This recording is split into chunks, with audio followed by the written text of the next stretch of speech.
My grandparents live in Japan. It's every summer. My parents took me there to visit my grandparents. They live in a small village and have a big backyard. I like to play there in the summer. Upon arrival, they always welcomed me in a very warm way. I'm their only grandchild, so they always pamper me. The last time I saw them was in the summer when I was 8. As usual, my parents booked a flight to Japan, and we drove from the airport to my grandparents' house. They're happy to see me, and prepared a bunch of little gifts to give me. My parents want their own time, so after a few days, they traveled to another part of Japan. Let your grandparents take care of me. One day I was playing in the yard. My grandparents are in the house. It was a hot summer day, and I lay down on the grass to rest. I look at the clouds and enjoy the feeling of the rays, soft and light breeze. I'm about to stand up right now. I heard a strange noise.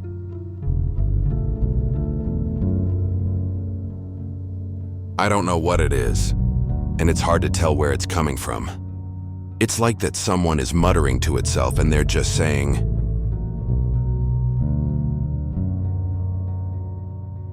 constantly with a deep male voice. I looked around, tried to find out where the noise is coming from, and then I saw something at the top of the fence at the end of the yard. It's a straw hat, it's not on the fence. It's behind the fence. That is where the sound was coming from.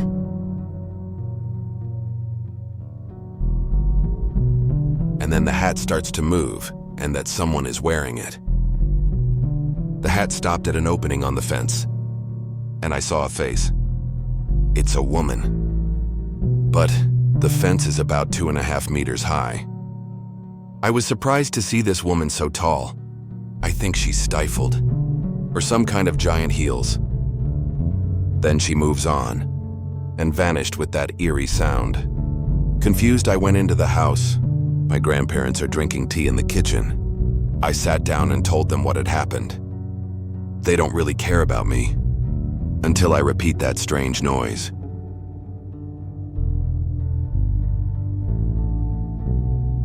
As soon as I mentioned it, they immediately froze. My grandmother rolled her eyes and covered her mouth with her hands.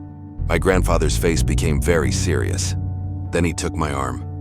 "This is very serious," he said, with an urgent voice. "I have to tell you exactly how tall she is. Right by the fence in the yard." I said, "I'm starting to get scared." He asked me a lot of questions. Where has she been since? What has she done? Has she seen you? I try to answer all the questions.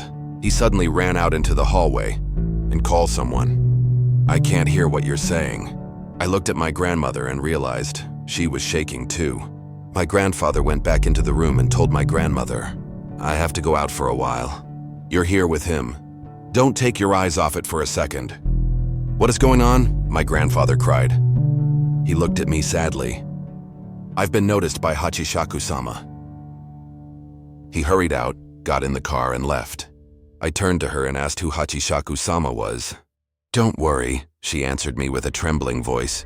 "I'll protect you." "You don't have to worry." Sitting in the kitchen, she explained to me. She said there used to be a dangerous creature. Haunts this area. They call it Hachishakusama because of its height. In Japanese, Hachishakusama means 8 feet tall, about 2.5. It appears in form of a very tall woman and makes sound like a deep male voice. It appears to look a little different every time someone sees it. Someone said, it's like a pale old woman.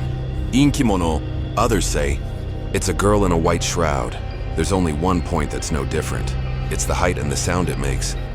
It's been a long time since he was arrested by priests, and they're going to lock him up in a pile of rubble outside the village. They used 4 little statues of a god called Jesus placed in all 4 directions, east, west, south, and north, to prevent it from escaping. But even so, it gets out somehow. It last appeared 15 years ago. My grandmother told anyone who saw Hachishakusama, they're all set to die a few days later. It's all crazy. I don't know what to believe. When he came home, there was a woman with him. She introduced herself as Kasan and gave me a crumpled piece of paper. Say, take it and hold it. So she and I went up to do something. I stayed with my grandmother in the kitchen again. I need to go to the bathroom. My grandmother went to the bathroom and wouldn't let me close the door. I feel real panicked by all this. After a while, he and Kassan took me up to the house and took me to the bedroom. The window is wrapped in newspaper. It's written in ancient letters. There's 4 little salt buckets in the 4 corners of the room, and a small Buddha, placed in the middle of the room on a small wooden box. And there's a light blue bucket. What is the bucket for? I asked. Let you go to the bathroom, he replied. Casa put the bowl down on the bed and said, the sun will set soon, so listen carefully. You have to stay here until tomorrow morning. You can't go out under any circumstances until 7 a.m. My grandparents won't call or talk to me until then. Don't leave the room for any reason. I'll tell your parents what's going on, she said in a grave voice. Makes me just nod. You must follow all the instructions of Kassan, she told me, and never put it down on that piece of paper she gave me. And if anything happens, please pray. And remember to lock the door when we go out there. They're out in the hallway. I closed the bedroom door and locked it. I turned on the TV and tried to see something. But I'm too worried. I feel worried sick. She let me have chips and rice balls, but I can't eat. I feel like I'm in prison. I feel broken and scared. I lay down on the bed and waited. Then I don't know when to leave. When I woke up, it was over 1:0 in the morning. Suddenly, I realized that something was knocking on the window. My face is pale, and my heart is stopping for a beat. I try to calm down. Tell yourself it's just the wind, or just the branches. I turned up the TV loud to overwhelm the knock. It finally stopped. That's when I heard my grandfather calling me. Are you okay? If you're there alone and you're scared, you can come in to be my friend. I smiled and ran over to open the door, but then my footsteps stopped. My whole body gets goosebumps. This voice is definitely Grandpa's, but there's something strange. I don't know what it is, but it feels real. What are you doing? You could open the door.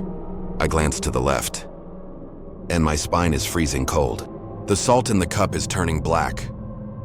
I walked out the door. My whole body trembled with fear. I knelt before the Buddha statue and held the piece of paper tight, desperate for help. Please save me from Hachishakusama, I groaned. And then I heard a voice outside the door.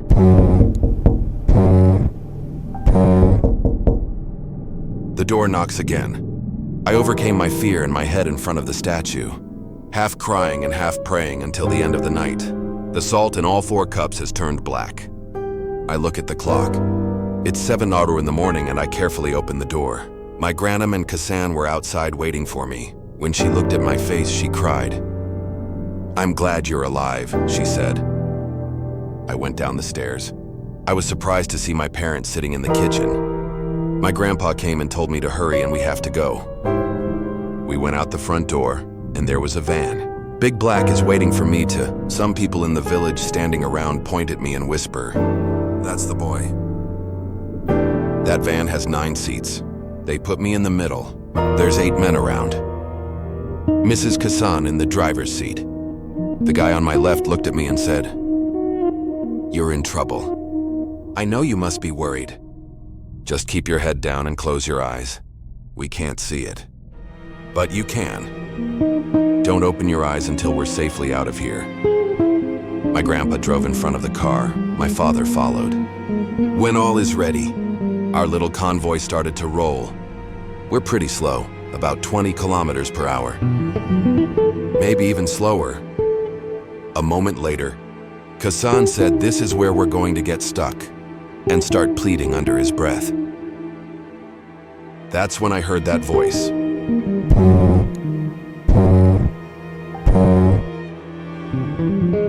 I lay down and took the raw piece of paper that Mrs. Kassan had put in my hand. I bow my head but peek outside. I saw a white dress flying in the wind. It's following the van. It's Hachishakusama. It's right outside the window, but still catch up with us. And then suddenly he leaned over and looked at the truck.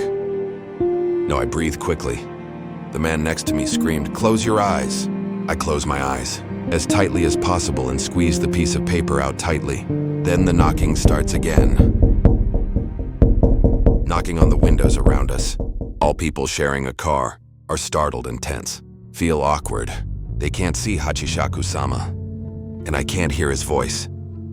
But they could hear the knock on the window. Mrs. Kassan began to plead louder and louder. It's almost like a scream. In the van. The air is so tense that it's unbearable. A while later, the knocking stopped and the voice disappeared. Kazan turned to look at us and said, "I think we're safe now." Everyone around me is breathing.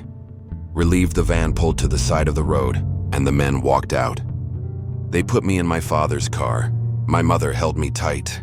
Tears streamed down his cheeks and my father bowed. The men were on the road together. Mrs. Kassan walked to the window and told me to drop the piece of paper. When I open my eyes, I see it's all black. "I think you're okay now," she said. "But just to make sure, I have to hold this for a while." She gave me a new piece of parchment. Then we went straight to the airport. Grandpa is waiting below until we found out we were on the plane safe. When we took off, my parents breathed a sigh of relief. My father said he had heard of Hachishaku before. Many years ago, he noticed my friend. He's gone, and never to be seen again. My father said he's noticed a lot of other people, and they survived to be able to talk about it. They all had to leave Japan and settle abroad. They can never go back to their homeland. He always chooses children as victims. They say that because children depend on their parents and relatives in the family.